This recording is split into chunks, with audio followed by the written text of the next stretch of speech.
coup de gueule ma expliqué ko rapidement suñu invité yi lii leen nakar yi si ay bés bi nga xamante ni si leen génn si Sénégal wala si àdduna bi en quelques secondes ngeen exprimer ko mais laata loolu damay dem ak ñi nga xam ne leen ko après ma ñëw si invité yi Thierno Diop yow laay tàmbalee sa coup de gueule. sama coup de gueule mooy affaire Casamance. ni muy revenir ci politique. man yàlla dafa def li ñu naan nit fa sa processus de socialisation fi nga koy defee man ma defee ko Casamance donte doomu Pikine laa. mais diggante 7 ak 12 ans yooyu ba pare delluwaat fa âge de 15 ans. xam ñi fa dëkk dañuy yaatoo ah sama ñoom maam Vieux Badji ndeysaan bu fekkente ne ñi ngi dund gën ñaa leen dégg ay chrétiens la ñuy nekk mais bu ñu amee fête nii dañu lay woo ana sama sët bi jox la boisson vraiment Sénégal benn bopp kay mënu kaa xar ñaar. léegi affaire waaso. ni muy ñëwaatee ci affaire politique ñun suñu génération ñun ñëpp nous sommes collectivement responsables ñun ñu si bëri ci côté yëpp opposition pouvoir nañu attention parce que lu tax ñu dëgër laay Sénégal ci histoire bloc démocratique sénégalais bi ñu créé 1948 mu yóbbu ñu indépendance. dafa amoon avant des partis régionaux Bokar Boy de ko Jolof MFDC Émile Badiane ci Casamance bi ak Mame Ibou Diallo. foo nekk rek foo dem Sénégal orienté dafa amoon ay partis ñoo lëkkaloo. fekk cheminots yi ak yooyu ñu créé BDS. ñaari kilifa yi jiite woon tariixa yu gën a mag Sénégal maam sëñ Fallou ak maam sëñ Babacar Si ànd ci loolu moo ñu yóbbu indépendance moo tax Sénégal mosoo fi gis warante tariixa wala warante waaso boo xam ne bi ébranlé na affaire yi ñu nag suñu génération malheureusement léegi débat bi violence verbale rek ak ay saaga moo tax yooyu ñu koy fàtte mais il faut ñu delal ci coslaay yooyu jërëjëf Cheikh Ousmane mu ñëw si yow sa coup de gueule ci presse écrite bi laay jëmale sama coup de gueule comment elle est manipulée ak nan lay titrer du n'importe quoi ndax mënuma concevoir ñu woote concert du casserole première fois ñu yeewu ñoom ñëpp bind na lii ay caaxaan la. may ma ñëw sama coup de gueule la amul sama coup de gueule la may ma ñëw rek. may ma ñëw coup de gueule amul dagaatu man li muy wax sama d'accord ma si mais amul dagaatu xam naa ne d'accord ci presse moom kenn du ma laal sa kanam d'accord ma mais amul dagaatu je respecte le principe. presse écrit bi. mënuñu woote casserole nit ñi génn en masse nga ne caaxaan la du dara li ngeen ne du tous deuxième bi am nit ñi génnuñ nga ne coup de flow nañ ñu respecté et puis bu ñuy bind nañuy xam lu ñuy bind semaine bii presque on a vu du n'importe quoi presse écrit bi nag laa wax de il faut laa jëmale sama coup de gueule. Passane Seck sa coup de gueule. alors man dama yëg démb. ne président Macky Sall dolli na ndàmpaay ñi nga xam ne ñoo nekk ci FNR bi retraité yi démb damaa taxaw rafetlu ko ma ne c'est excellent waaye ña nga xam ne ñoo ca nekk di ko dund di si anu ay sanu ay maam xëy tey ne ma li nu wax amut démb dama félicité sama président waaye ñay dund loolu xëy tey ne ma hey sëñ bi hey li la wax amut ñun ñoo kaa dund ñun ñoo kaa foyee ko te benn la ci la bari loo xam ni nguurab Sénégal gi dakaa wax te du am ci ay kayit lay jëm ak ay annonce d'accord la soof la waaw bii nag moom ngeen baal ma sax parce que man souvent du may faral di wax ci nit quoi mais damay ñaawlu dans la forme comme dans le fond le point de presse de Lat Diop gis nga ñu bari dañuy yaakaar ne dañuy dimbali Macky Sall mais fekk ñi ngi koy lor ndekete nit di nga jàpp ni di nga far ak moom di jëf jàpp ni yaa ngi koy dimbali fekk yow yaa ngi koy lor te xam nga lan nañ ko ci loree yow soo ne d'abord dans la forme soo ne da ngay tontu diw boobu fekk la yow sa fief sa koñ wax la fa lam lay wax li waa Côte d'Ivoire di wax Abidjan si tu es garçon booy tontu da ngay dem ba moom fa mu dëkk nga taxaw foofu nga wax ko fa la mu koy wax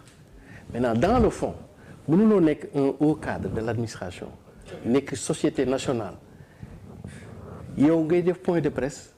amuloo dara looy mën a expliquer pour que askan bi mën a comprendre yow ki nga àndal lan mooy politique am lan lay def mais di dugg ci ay invectives comme borne robinet pour un cadre de l'administration loolu kii bi et deuxièmement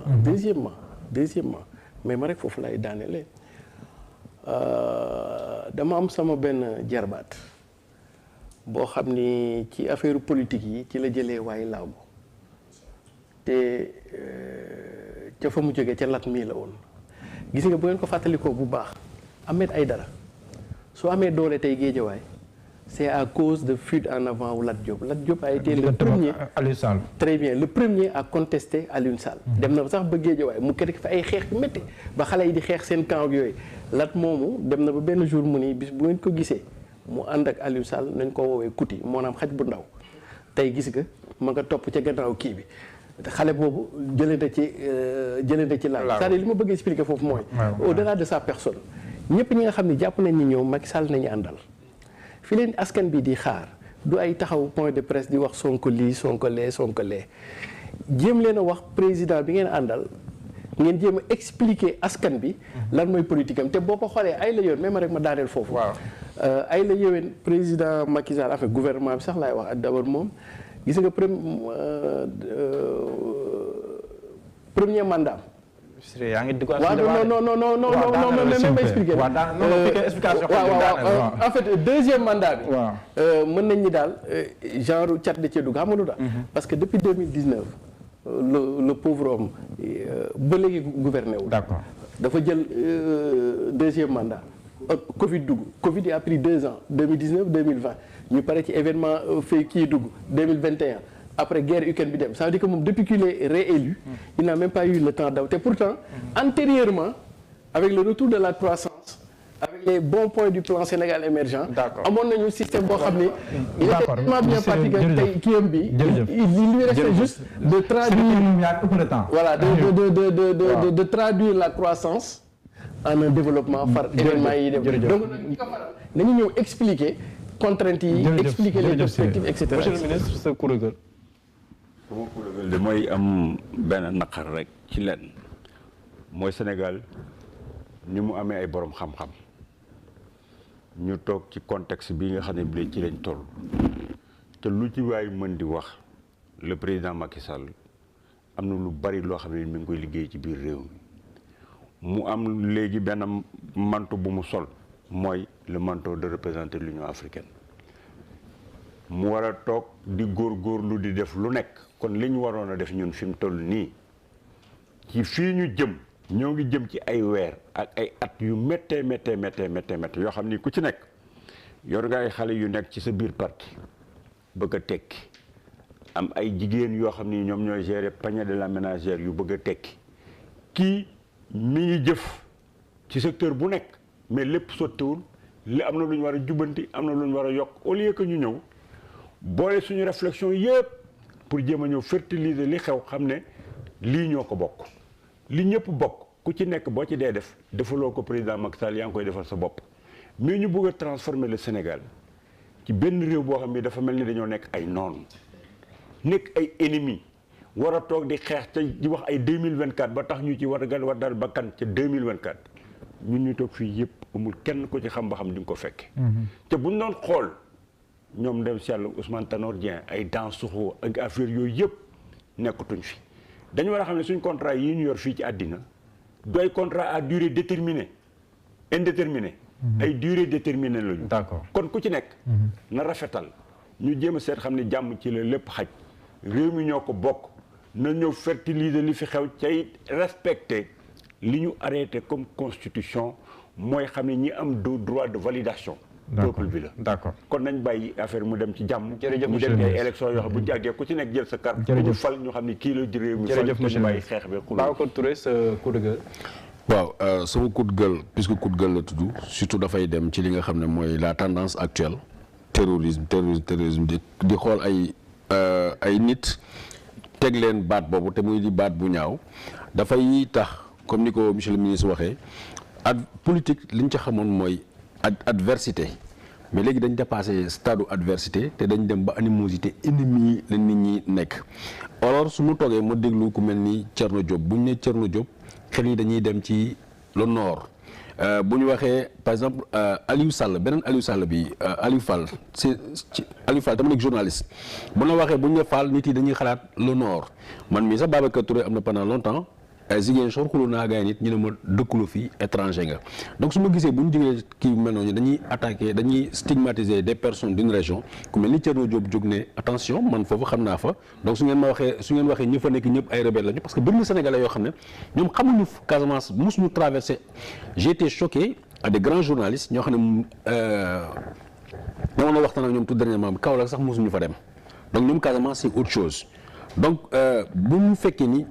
De plus en plus ñu mel ni Thierno Diop ñu mel ni par exemple aujourd'hui tey am na le débat sur le faux rebelle le rebelle ou le faux rebelle man bu ma nit ñi waxee doo wax ci Ousmane Kabiline dama ne du ma ci wax parce que Pape Alé en a bien parlé parce que kii Coulibaly Doudou Coulibaly a très bien évoqué le dossier su ma ko doon defee naan non par régionalisme la wala par lu mel noonu alors que tey ñun suñu génération dafa am responsabilité bu rëy responsabilité bu mooy man ragaluma Thierno parce que en un moment on a grandi ensemble on a grandi dans la même ville Ziguinchor tey boo fa demee ay Guèye ñoo fa nekk la preuve le maire de Fële Tombo Gueye Seck man par exemple boo waxee Seck rakku Assane Seck Seck moom moo yar man sama pap ainsi de suite donc ñooñu bu fekkee ne dañ ko élargir dañu comprendre ni on est dans la même barque ñu fexe lépp loo xam ne dafay indi féewaloo tey président de la République Macky Sall la tudd ba keroog mandat bi di jeex keneen ak keneen topp si ku mu mën doon peut-être su ma waxee à un moment soo arrangé quand Ousmane Sonko dañ ne non Pastef la nekk mais je le dis et je le redis encore man benn parti laa am mooy le Sénégal stabilité Sénégal ak tranquillité Sénégal mooy li mu yitteel. coup de cœur.